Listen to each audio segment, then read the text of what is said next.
So I've just completed the Megavalanche for the third time, and in this video I just wanted to run through my bike setup and just throw out a few tips and bits of information so you can get your bike prepped and dialed for the race. The main issue people have is flat tyres, slashes in the tyres, and you need a burly setup. You just have to have it. People have all got their tyres of choice, but I like to recommend the Maxxis downhill casing, and since I've gone to those tyres I've never had a problem, touch wood. And I also run inserts with those, the Rockstop inserts. Is it possible to do this race without downhill casing? Yes. Will you get a flat tyre or shredder tyre? Maybe. So I'd rather not risk it. I'd rather just chuck the burliest setup I can get on the bike from day one, and then you don't have to even think about it. I had multiple times this week where I battered into rocks and heard the tyre hit the rim and she stayed up. It's nothing worse than grabbing a flat in this race. No. Absolutely devastated. Another big problem that people I seem to see was snapped chains. You're putting a lot of pressure through your chain throughout the week, and obviously you're riding a lot up to the event. You're putting the chain through the ringer and like hard sprints from standstill in the race runs. So yeah, get yourself a new chain and don't risk it by having something that's seen better days. On my bike we're running 170 on the front, 150 on the back. It's a really burly enduro setup, and that will give you the best chance to get through like the real techie terrain. The tracks are brutal, so give yourself every bit of advantage you can, in my opinion, and give yourself, the suspension, go as big as you can. But also remember, you're gonna have to be pedaling uphill. There's some big traverses, there's some uphill sprints around 150 meters of elevation in the main race. So just remember, whatever weight you pack on the bike, you're also going to have to be grinding it up the hills. So it's worth trying to find that middle ground. A couple of the guests this year were running Fox 40s on their bike, and I think the trail definitely can warrant that kind of suspension, but then like I say, you're going to have to be dragging that up the hills. If you're hard on the brakes, this race is going to cook them up. It's a long race run. The main track is over an hour.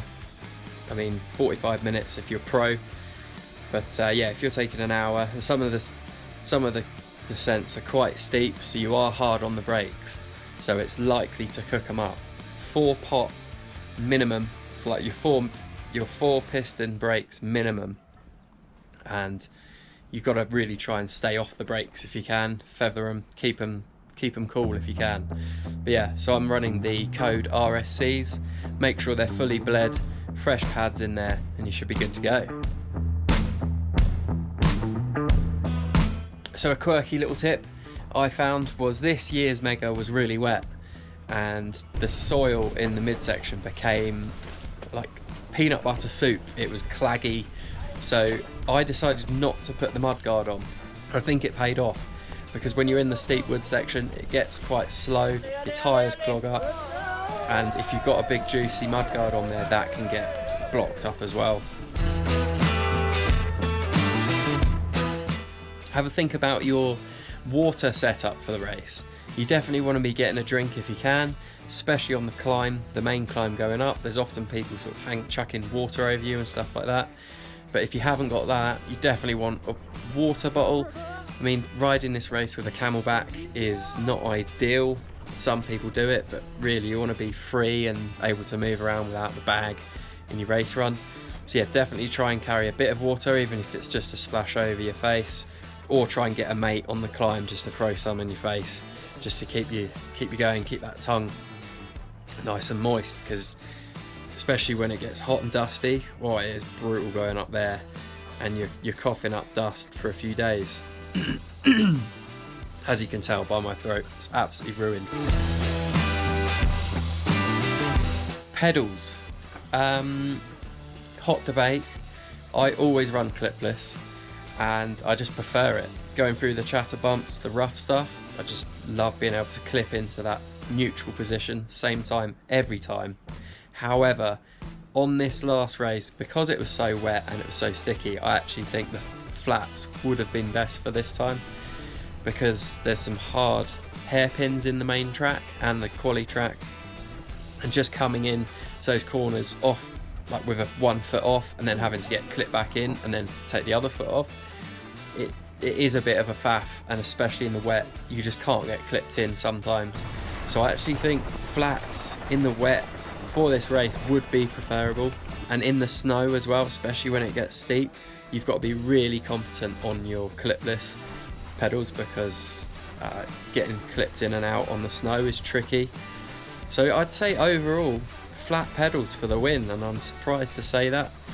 I'm not sure next year, even though I say that, I'm not sure next year if I'll be running the clips or pedal flats, but definitely 2024 was the year of the flats. Bring the burliest set of wheels you can afford. This year we've had multiple broken wheels, splits, cracks. Give yourself a bit of extra pressure just in order to take those hits, and that will hopefully keep you on track and not throw in loads of cash at your bike by having to buy new wheels in resort.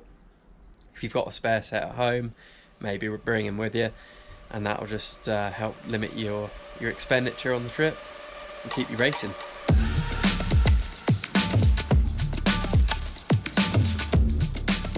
So you might be watching this thinking, why would I put my bike through that? Not even to mention the body, the pain that you go through, but the feeling you get when you cross the finish line is nothing like anything else. It's a brilliant feeling, and it just keeps you coming back year on year. You wonder what you're doing during the week. You really do think that the pressure's too much. It gets a little bit unenjoyable in the lead up to the race, and you just think this is too much. But when you finish and cross the line, it's a brilliant feeling. So maybe you'll join us next year for a holiday. We're doing catered mountain bike trips for this event at a budget that suits you. So check out the link in the description, and maybe we'll see you on a future trip. And if not, I'll see you on the start line next year. Let's go.